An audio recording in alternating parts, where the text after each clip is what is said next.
Assalamualaikum warahmatullahi wabarakatuh. Perkenalkan, nama saya Dwina Nurmalia Putri dari kelas 1A PGSD dengan NIM 2304037. Di sini saya akan menjelaskan tentang landasan yuridis pendidikan. Yang pertama, yuridis dalam landasan pendidikan. Landasan yuridis dalam pendidikan adalah seperangkat konsep peraturan perundang-undangan yang berlaku sebagai dasar pijakan dalam rangka pengolahan, penyelenggaraan, dan kegiatan pendidikan dalam suatu sistem pendidikan nasional yang termasuk ke dalam landasan yuridis pendidikan, yaitu pembukaan UUD 1945, UUD 1945, Pancasila, ketetapan MPR, UU Peraturan Pemerintah, Keputusan Presiden, Keputusan Menteri, dan Instruksi Menteri. Selanjutnya yaitu cita-cita pendidikan. Pembukaan Undang-Undang Dasar 1945 alinea keempat mencerdaskan kehidupan bangsa. Undang-Undang Dasar Negara Republik Indonesia tahun 1945 mengatur mengenai cita-cita pendidikan dalam beberapa pasal yang terkait. Cita-cita pendidikan yang terdapat dalam Undang-Undang 1945 dapat diuraikan sebagai berikut. Yang pertama, pasal 31 ayat 1 menyatakan bahwa setiap warga negara berhak mendapatkan pendidikan. Cita-cita pendidikan di sini adalah memberikan akses pendidikan kepada seluruh warga negara. Selanjutnya, sistem pendidikan nasional. Pasal 1 ayat 1 UU RI nomor 20 tahun 2003 yang berbunyi, pendidikan adalah usaha sadar dan terencana untuk mewujudkan suasana belajar dan proses pembelajaran agar peserta didik secara aktif mengembangkan potensi dirinya untuk memiliki kekuatan spiritual keagamaan, pengendalian diri, kepribadian, kecerdasan, akhlak mulia, serta keterampilan yang diperlukan dirinya, masyarakat, bangsa, dan negara. Pendidikan nasional pada pasal 1 ayat 2 UU RI No. 20 tahun 2003 yang berbunyi, pendidikan nasional adalah pendidikan yang berdasarkan Pancasila dan Undang-Undang Dasar Negara Republik Indonesia tahun 1945 yang berakal pada nilai-nilai agama, kebudayaan nasional Indonesia, dan tanggapan terhadap tuntunan perubahan zaman. Sistem Pendidikan Nasional. Pasal 1 ayat 3 UU RI No. 20 tahun 2003 yang berbunyi, sistem pendidikan nasional adalah keseluruhan komponen pendidikan yang saling berkaitan secara terpadu untuk mencapai tujuan pendidikan nasional. Selanjutnya, pasal 3 UU RI nomor 20 tahun 2003 yang terdapat fungsi pendidikan, tujuan pendidikan, dan strategi pendidikan. Yang pertama, fungsi pendidikan nasional. Pendidikan nasional berfungsi mengembangkan kemampuan dan membentuk watak serta peradaban bangsa yang bermartabat dalam rangka mencerdaskan kehidupan bangsa. Selanjutnya, tujuan pendidikan nasional. Berkembangnya potensi peserta didik agar menjadi manusia yang beriman, bertakwa kepada Tuhan Yang Maha Esa, berakhlak mulia, sehat, berilmu, cakap, kreatif, mandiri, dan menjadi warga negara yang demokratis secara bertanggung jawab. Prinsip penyelenggaraan pendidikan terdapat pada pasal 4 ayat 1-6 UU RI nomor 20 tahun 2003. Yang pertama, pendidikan diselenggarakan secara demokratis dan berkeadilan serta tidak berdiskriminatif dengan menjunjung tinggi hak asasi manusia, nilai keagamaan, nilai kultural, dan kemajemukan bangsa. Kedua, pendidikan diselenggarakan sebagai satu kesatuan yang sistematis dengan sistem terbuka dan multi makna. Ketiga, pendidikan diselenggarakan sebagai suatu proses pembudayaan dan pemberdayaan peserta didik yang berlangsung sepanjang hayat. Keempat, pendidikan diselenggarakan dengan memberi keteladanan, membangun kemauan, dan mengembangkan kreativitas peserta didik dalam proses pembelajaran. Kelima, pendidikan diselenggarakan dengan mengembangkan budaya membaca, menulis, dan berhitung bagi segenap warga masyarakat. Keenam, pendidikan diselenggarakan dengan memberdayakan semua komponen masyarakat melalui peran serta dalam penyelenggaraan dan pengendalian mutu layanan pendidikan. Selanjutnya, hak warga negara terdapat pada pasal 1 ayat 1 Undang-Undang Dasar 1945 yang berbunyi, setiap warga negara berhak mendapatkan pendidikan khusus, dan layanan khusus. Pasal 5 ayat 1-2 UU RI nomor 20 tahun 2003. Yang pertama, pendidikan khusus merupakan pendidikan bagi peserta didik yang memiliki tingkat kesulitan dalam mengikuti proses pembelajaran karena kelainan fisik, emosional, mental, sosial, dan memiliki potensi kecerdasan dan bakat istimewa. Yang kedua, pendidikan layanan khusus merupakan pendidikan bagi peserta didik di daerah terpencil atau terbelakang, masyarakat adat yang terpencil, dan mengalami bencana alam, bencana sosial, dan tidak mampu dari segi ekonomi. Selanjutnya, wajib belajar. Karena setiap peserta didik wajib untuk belajar. Terdapat pada pasal 34 ayat 1-3 UU RI nomor 20 tahun 2003. Pertama, setiap warga negara yang berusia 6 tahun dapat mengikuti program wajib belajar. 2. Pemerintah dan pemerintah daerah menjamin terselenggaranya wajib belajar minimal pada jenjang pendidikan dasar tanpa pemungutan biaya.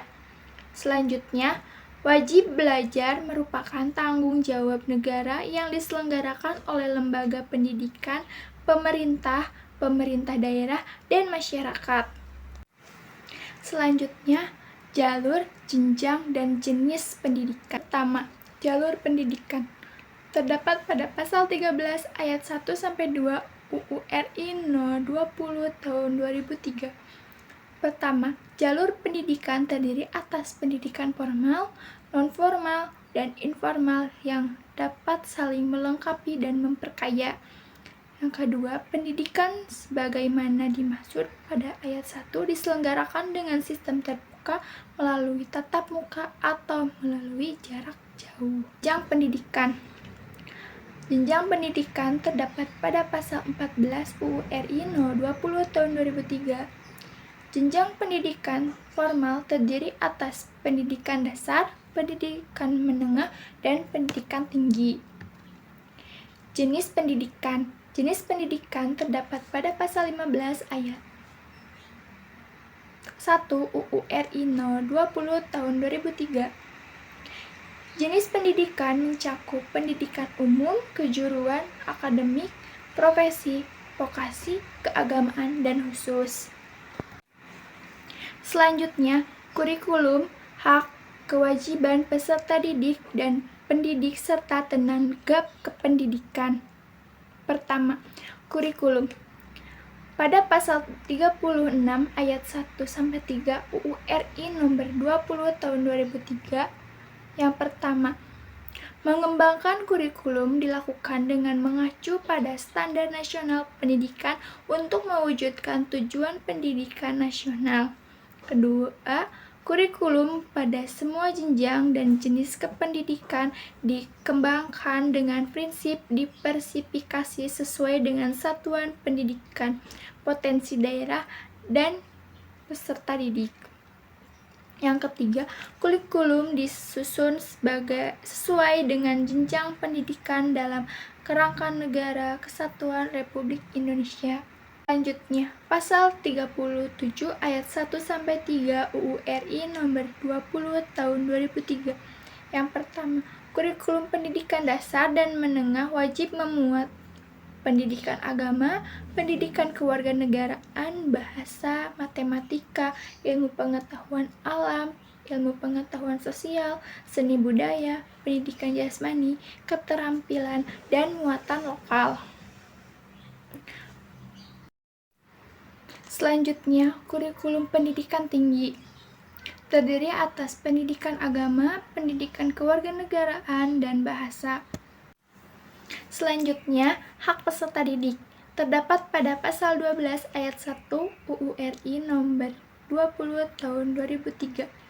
Setiap peserta didik pada setiap satuan pendidikan berhak mendapatkan pendidikan agama yang sesuai dengan agama diajarkan oleh pendidikan yang seagama, mendapatkan pelayanan pendidikan sesuai dengan bakat, minat, dan kemampuannya, mendapatkan beasiswa bagi yang berprestasi yang orang tuanya tidak mampu membiayai pendidikannya, mendapatkan biaya pendidikan bagi mereka yang orang tuanya tidak mampu membiayai pendidikan, pindah ke program pendidikan pada jalur satuan pendidikan lain yang setara, menyelesaikan program pendidikan sesuai dengan kecepatan belajar masing-masing dan tidak menyimpang dari ketentuan batas waktu yang ditetapkan. Selanjutnya, kewajiban peserta didik. Kewajiban peserta didik terdapat pada pasal 12 ayat 2 UU RI nomor 20 tahun 2003. Setiap peserta didik berkewajiban menjaga norma-norma pendidikan untuk menjamin keberlangsungan proses dan keberhasilan pendidik, ikut menanggung biaya penyelenggaraan pendidikan, kecuali bagi mereka peserta didik yang dibebaskan dari kewajiban tersebut sesuai dengan peraturan perundang-undangan yang berlaku. Selanjutnya, pendidik dan tenaga kependidikan. Pada pasal 1 ayat 5-6 UU RI nomor 20 tahun 2003 menjelaskan bahwa tenaga pendidikan adalah anggota masyarakat yang mengabdikan diri dan diangkat untuk menunjang penyelenggaraan pendidikan. Pendidikan adalah tenaga kependidikan yang berkualifikasi sebagai guru, dosen, konselor, pamong belajar, widyaiswara, tutor, instruktur, fasilitator, dan sebutan lain yang sesuai dengan kekhususannya, serta berpartisipasi dalam menyelenggarakan pendidikan. Peran serta masyarakat dalam pendidikan serta komite sekolah atau madrasah. Peran serta masyarakat. Pasal 54 ayat 1 UU RI nomor 20 tahun 2003 menyatakan bahwa peran serta masyarakat dalam pendidikan meliputi peran serta perseorangan, kelompok, keluarga, organisasi, profesi, pengusaha, dan organisasi kemasyarakatan dalam penyelenggaraan dan pengendalian mutu pelayanan pendidikan. Selanjutnya, peran serta masyarakat terdapat pada pasal 55 ayat 1-2 UU RI No. 20 tahun 2003. Masyarakat berhak menyelenggarakan pendidikan berbasis masyarakat pada pendidikan formal dan non-formal sesuai dengan kekhasan agama, lingkungan sosial, dan budaya untuk kepentingan masyarakat. Kedua, penyelenggaraan pendidikan berbasis masyarakat mengembangkan dan melaksanakan kurikulum dan evaluasi pendidikan serta manajemen dan pendanaannya sesuai dengan standar nasional pendidikan. Selanjutnya, komite sekolah atau madrasah. Pasal 56 ayat 3 UU RI nomor 20 tahun 2003. Komite sekolah atau madrasah sebagai lembaga mandiri dibentuk dan berperan dalam meningkatkan mutu pelayanan dengan memberikan pertimbangan, arahan, dan dukungan tenaga, sarana dan prasarana, serta pengawasan pendidikan pada tingkat suatu pendidikan. Baik, selanjutnya kesimpulan.